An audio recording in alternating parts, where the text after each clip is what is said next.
Bonjour, nous ouvrons aujourd'hui le chapitre 23 du livre des Nombres pour découvrir quels vont être les trois premiers oracles que Bilham va prononcer sur Israël. Alors, évidemment, dans un premier temps, se met en place tout un scénario. Balak nous a dit, la fin du chapitre 22, fait monter Bilham sur le Bamoth Baal, d'où il pourra voir le peuple, nous dit-on, mais pas en son entier, néanmoins seulement un bout, précise le verset 41, manière de nous dire déjà sous forme de boutade qu'il ne pourra pas avoir la main sur le peuple en son entier.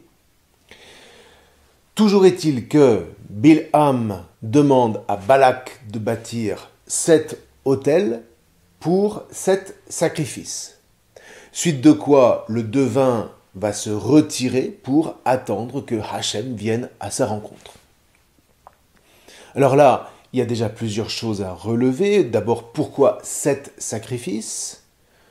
Alors là, il faut chercher dans ce qui s'est passé dans l'histoire et, si vous le voulez bien, on va le faire avec les rabbins. Où trouve-t-on 7 sacrifices dans la Torah ? Demande-t-il. Eh bien, dans la Genèse. En tout, Abraham en a offert 4, Yitzhak en a offert 1 et Jacob en a offert 2, ce qui fait bien 7. Or, où ont-ils offert ces sacrifices ? Sur la terre que Hachem a promise à leur descendance, et donc la tradition comprend les 7 sacrifices de Bilham et de Balak comme la prétention à se hisser au même rang qu'Israël sur cette même terre, comme pour dire à Hachem, tu vois, nous aussi, nous savons offrir des sacrifices. Et en l'occurrence ici, des holocaustes. Certes, sauf qu'il y a plusieurs différences de taille. D'une part, ces sacrifices n'ont pas été demandés par Hachem, contrairement à ceux des patriarches. Donc la démarche est très différente. D'un côté, l'obéissance, et de l'autre, pour ainsi dire, la séduction. Dans le même sens, les offrandes d'Israël reflètent la réponse du peuple élu à la présence de Hachem pour s'élever jusqu'à lui, lui qui s'est abaissé jusqu'à établir sa demeure dans le Mishkan où il agrée les offrandes. Non pas d'ailleurs les offrandes en elles-mêmes ou pour elles-mêmes, mais l'élévation du peuple que ces offrandes représentent en réponse, encore une fois, à l'abaissement de Hachem et en vue de la rencontre nuptiale à laquelle toute l'histoire d'Israël est chargée de faire entrer la création. On chercherait en vain la même démarche chez Bilham ou chez Balak. D'autre part, aucun rite de pureté, c'est-à-dire d'ascèse, de désir charnel d'élévation n'est lié au sacrifice offert par Bilham et Balak. Il n'y a que la perspective d'un contact, on ne parle même pas ici de relation, avec Hachem suscité par les sacrifices. Et encore, peut-être Hachem se présentera-t-il, dit Bilham au verset 3. Donc, s'il y a contact, c'est comme par accident, ce qui relègue plus cette pratique sacrificielle à du spiritisme qu'à autre chose. On invoque les esprits, mais dans le fond, s'ils répondent, c'est par accident, de façon complètement aléatoire, presque par hasard. Mais ça va encore plus loin, parce que, avec ce genre d'incantation, quelle histoire voulez-vous construire ? Toute la force de la Torah de Moïse, c'est précisément d'avoir saisi qu'entre Hachem et Israël, il y avait une histoire qui se construisait et une histoire de relation. Et là, utilisons le mot avec force. Une relation filiale, une relation d'engendrement, de vie, qui mène à une relation nuptiale et non pas simplement une relation de servage. Vous voyez, Hachem n'est pas seulement une divinité tutélaire et intouchable surplombant les peuples de sa superbe, ça, à la limite, c'est la définition de l'État par les Jacobins et la franc-maçonnerie, et plus généralement par l'ensemble des nations, mais ça n'a rien à voir avec la Torah. Eh bien voilà, avec Bilham et Balak, Et bien que Bilham soit la figure du plus grand prophète païen de l'histoire, avec Bilham et Balak, donc, on nage en définitive dans le paganisme le plus caricatural et le plus pervers qui soit. On cherche à séduire le Dieu d'Israël et on tente de le réduire à sa merci. Et de fait, au lieu de recevoir Israël comme ce frère aîné par lequel effectivement Hachem veut entrer en relation, et non pas seulement en contact avec tous les peuples de la terre, au lieu de recevoir donc Israël comme le peuple élu, Bilham et Balak cherchent à se substituer à Israël. Voilà le cœur de ce chapitre. Et donc on ne saurait imaginer un péché plus grave. Et malheureusement, les chrétiens, toutes confessions confondues, ne se sont pas toujours tenus à l'abri du piège de la substitution. Et aujourd'hui encore, c'est le cas pour certaines confessions. Mais vous entendez, je dis bien, les chrétiens, et non pas l'Église. Alors, ce n'est pas notre objet ici de faire de l'histoire, mais à tout le moins, j'aimerais rappeler quelques textes essentiels à ce propos. Le premier, tiré du catéchisme du Concile de Trente, donc ça ne date pas d'aujourd'hui, qui s'oppose très fort à Luther sur ce point. Puisque ce sont nos crimes qui ont fait subir à notre Seigneur Jésus-Christ le supplice de la croix, à coup sûr, ceux qui se plongent dans les désordres et dans le mal crucifient de nouveau dans leur cœur, autant qu'il est en eux, le Fils de Dieu par leurs péchés et le couvrent de confusion. Et il faut le reconnaître. Notre crime à nous, dans ce cas, est plus grand que celui des Juifs. Car eux, au témoignage de l'apôtre, c'est-à-dire de Paul, s'ils avaient connu le roi de gloire, ils ne l'auraient jamais crucifié. Nous, au contraire, nous faisons profession de le connaître, et lorsque nous le renions par nos actes, nous portons en quelque sorte sur lui nos mains déicides. C'est dans la première partie du catéchisme au chapitre 5, 4e article. 500 ans plus tard, il faut entendre la 4e partie de la déclaration Nostra Aetate consacrée au judaïsme lors de Vatican II. Encore que des autorités juives, avec leurs partisans, aient poussé à la mort du Christ, ce qui a été commis durant sa passion ne peut être imputé ni indistinctement à tous les Juifs vivant alors, ni aux Juifs de notre temps. S'il est vrai que l'Église est le nouveau peuple de Dieu, au sens évidemment où le peuple de Dieu s'ouvre par le Christ à toutes les nations, les Juifs ne doivent pas pour autant être présentés comme réprouvés par Dieu, ni maudits, comme si cela découlait de la Sainte Écriture.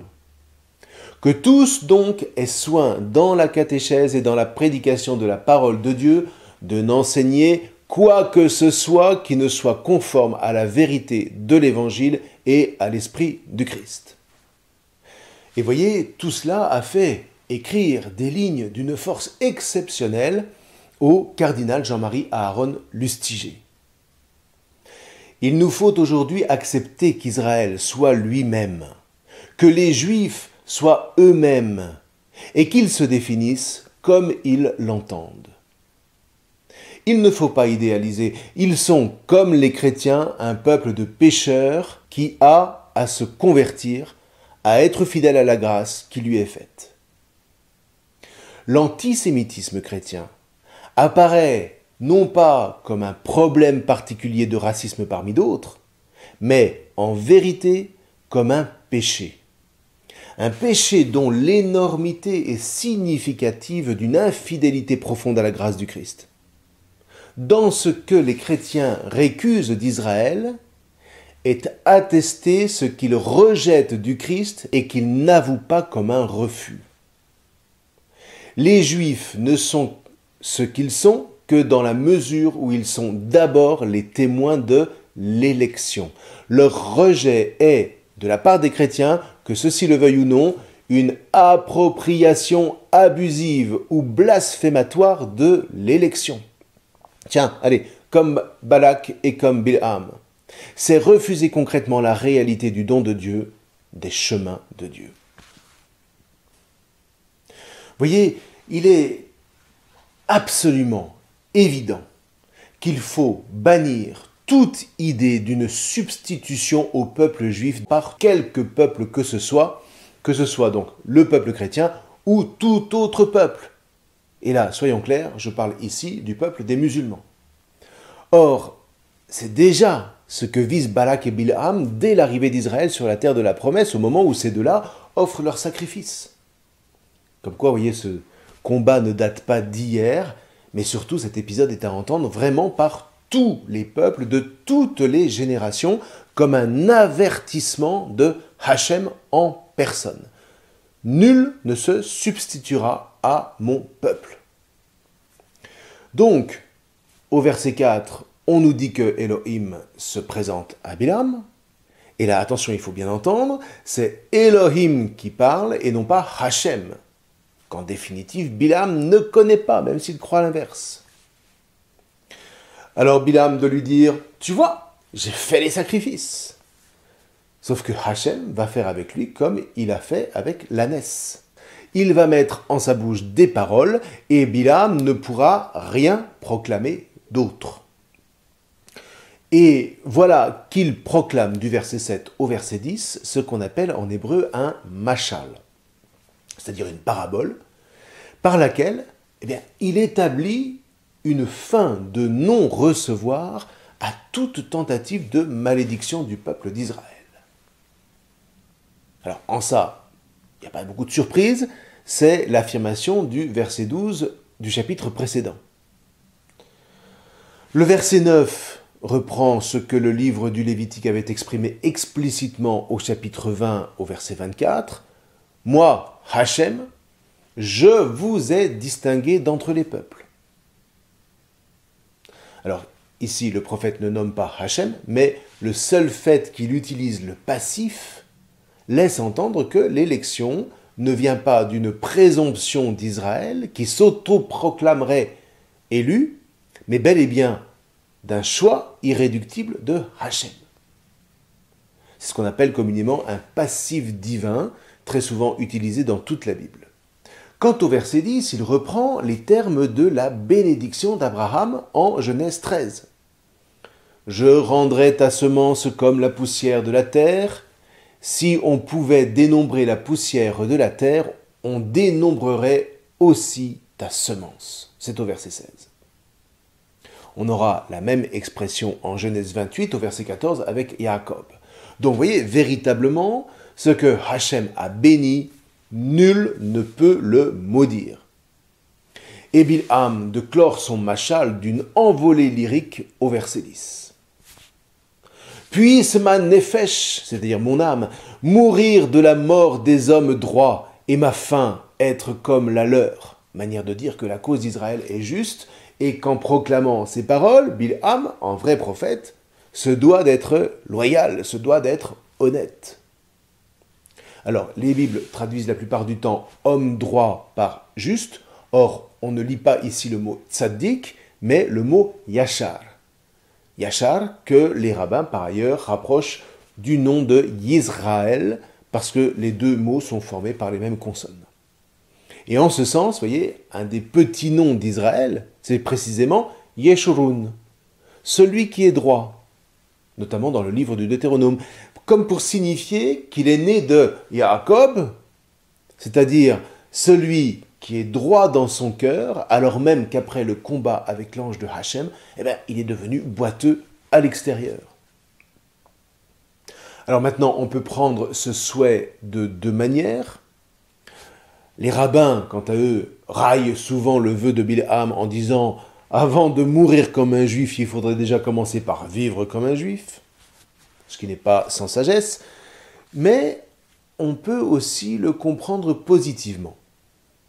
Et les oracles suivants, d'ailleurs, iront plutôt dans ce sens positif, à savoir, plutôt que de maudire Israël, entrer au contraire dans son espérance, entrer dans son attente qui est celle du Messie, et donc reconnaître l'appel singulier d'Israël, bénir Israël et donc enfin entrer dans la bénédiction promise à tous les peuples par Israël.